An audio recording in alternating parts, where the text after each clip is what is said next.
Hi VC, how's everyone? Entros Cooper here, having my morning coffee, and I will be doing a quick contest response to Popcrackle. Well, in the contest Popcrackle, you ask us to show our music-related books. I had not seen your channel before, but just by connecting, I know it. Yeah, I think it was through Mr. Hoffame that I reached your channel and your contest, and when I saw that you were talking about books, I got immediately excited because I had been thinking about doing a thread or something about music books, because I also wanted to see what other people had related to music. Books, collecting books was my first hobby, my first passion, and only later I have come into vinyl. I've always liked music, but collecting vinyl is only something I've started to do later on. Books was first, and mostly literature. So now coming along with a renewed and more intense interest in music, I have also started to gather more music books.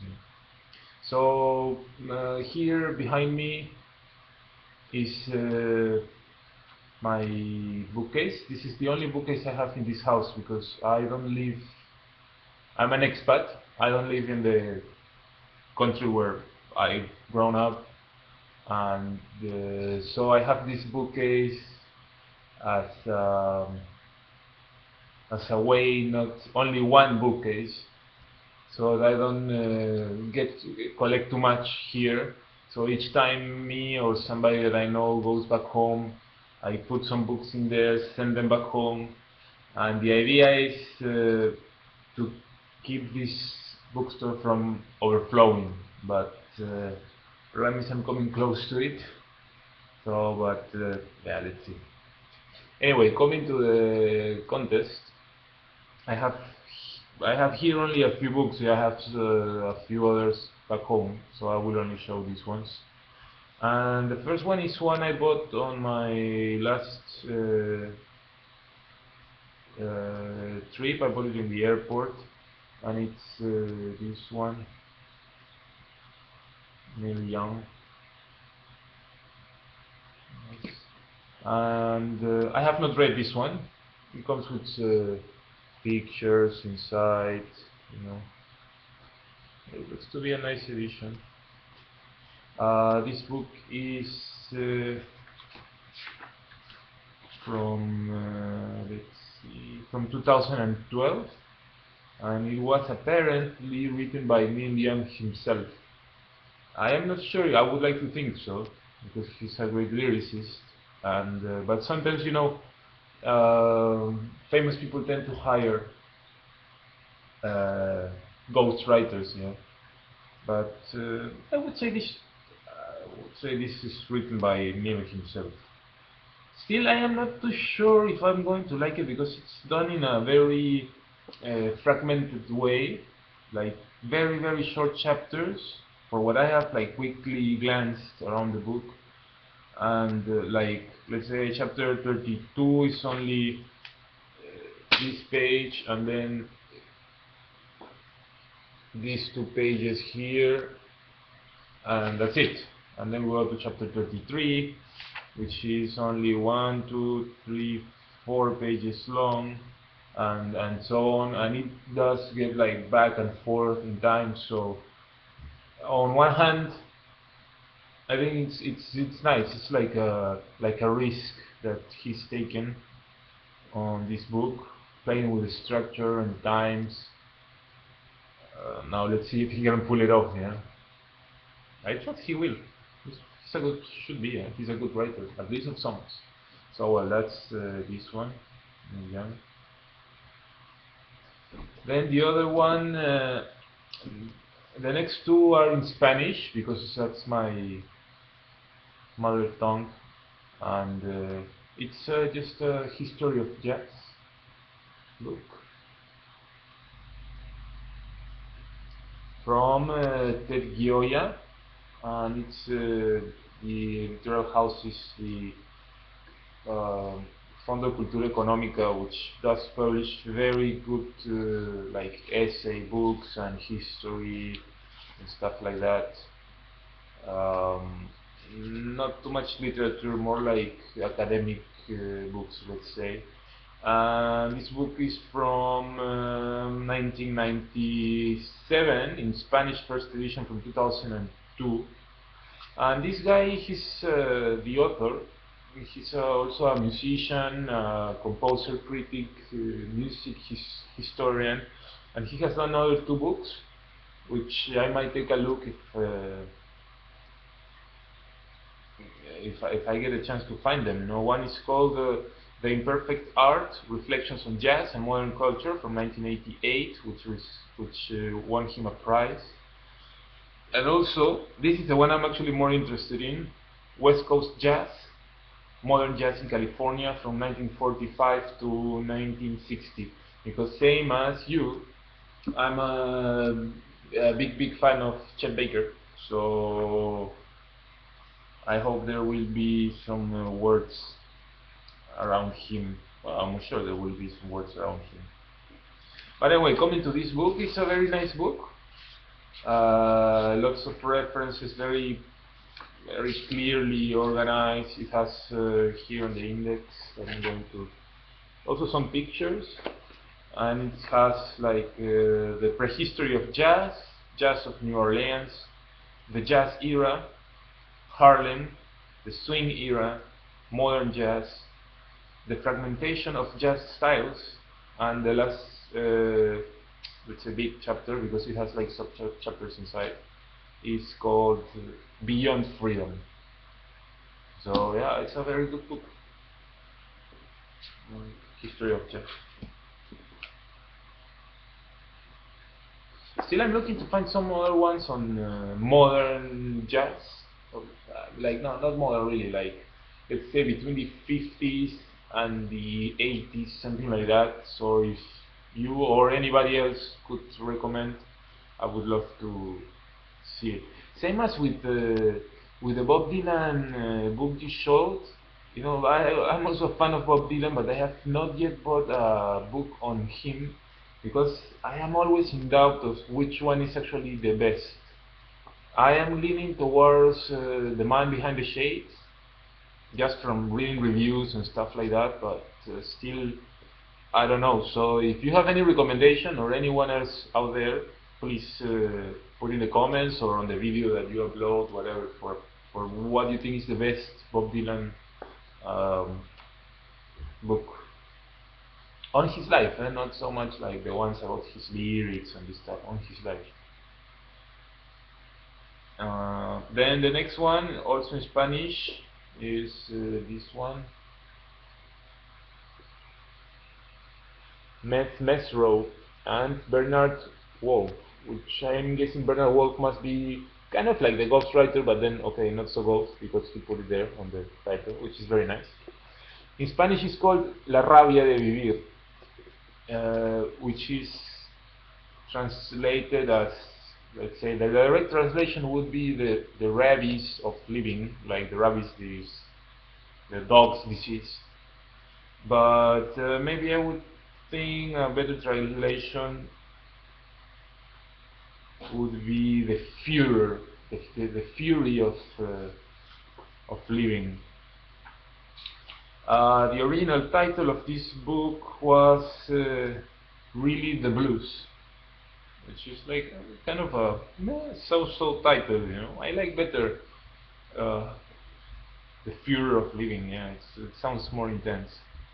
But anyway, it's from 1946, and yeah, it's the autobiography of Mesro, the clarinet player, of his life and what he did and what he did not do, and it's written in a very informal, like slang, talkative way, which is why I am looking to find this one, but in English, because it has been translated to Spanish, onto Spanish slang, but still, of course, it is not the same, you know. And there's quite a bit of praise about this book. Let's say here we have a few, like Allen Ginsberg said that he read it over the counter at the Columbia University Library in the 40s, and for him it was the first call of white culture, that there was of the existence of an underground culture from way before them, which was the black culture. Yeah? Then Tom Waits saying that this book took him to Wonderland. Henry Miller also praising the book. And so yeah, very nice book. This is Mesro, La Rabia de Vivir, or the name in English, Really Blues. Now, talking about this jazz blues, I also wanted to recommend, I will try to remember to put it down on the notes. There's this short story of Salinger, you know, the guy that did Catcher in the Rye. The story is called, it is known as, it's not, I think, in one of his books. It was published in Cosmopolitan or in Vogue, I don't remember, under the name Blue Melody. But that was not the name he had for the record. You know, like this was a name that was put, let's say, put on him without his consent. The real name was Scratchy Needle on a Phonograph Record. And it's an amazing short story. It's just a short story, but it's I think it's based on the life of an actual singer. I don't remember now the name. Bessie. I'm sorry, I'm not too good with names. And also for me, this just thing is a bit of a new genre. So it's a story about this singer, this black young singer, and something that happens in her life, and it's also somehow a story, like a story about the discrimination against black people and injustice, but also it's about the love, the passion for music. And I know it's very beautifully written, you know, how this character falls, how she gets to know the music, and how she falls in love with music and the people around her, just like the feeling, you know, the connection with the music and with the characters that are around that. So it's a very nice short story. If you can find it somewhere, I would suggest you read it. Blue Melody is the most common name from the name in the magazine, but the real name is, I don't remember how, it's because it's a long name. Scratchy needle on a phonograph record, if I am not mistaken. Yeah, I will put it down in the notes. And yeah, finally, just to finish this thing about the jazz and like the underworld and your beginnings of jazz. I don't know if you have read this book of Ian Fleming called Live and Let Die. I had a friend, I was talking with him, he's not really into music, but we were talking about books. And he mentioned if I had read some Ian Fleming, which I had not, because I always associated the guy with James Bond and kind of like bestseller because of the movies. But he told me that actually he's a very good writer, and he was also a traveler. He traveled a lot around the world, and that's where he takes the different scenarios for his books. He was actually there and took some like real life notes about the places that he puts in the books. So in this book, Live and Let Die, the situation happens in Florida and also in Harlem. And there's like this underworld in Harlem with like mafioso guys, you know, like gangs and shady dealings happening there. And so the character just goes into it in order to find out more. And apparently there's like quite a few chapters on it with very, very accurate and interesting descriptions of what it was like at that time, you know, the jazz world, the underworld in Harlem. So I will check it out, and yeah, if you want, you can also do it, of course. Okay, and finally, because now it's getting too long, the video, sorry about that, I always try to keep them short, but I like books, so what can I do?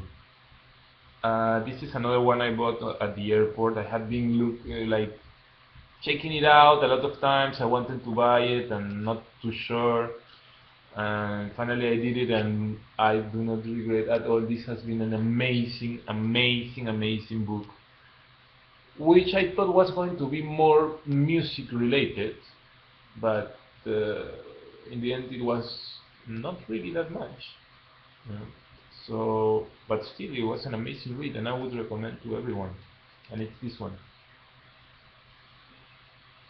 Just Kids, from the famous Patti Smith, and wow, yeah, just amazing, amazing read on.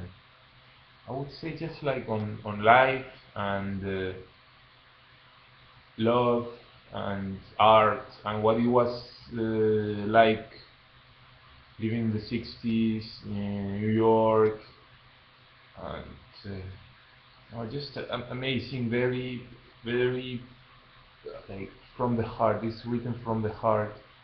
If you're familiar with the works of the photographer Robert Mapplethorpe, you will enjoy it even more. If not, still, it's a wonderful read from 2010. This one. So, well, that's all. I will finish now before it gets too long. Congratulations on your 100 subscribers, and hope you get more, and happy reading. Yeah, cheers.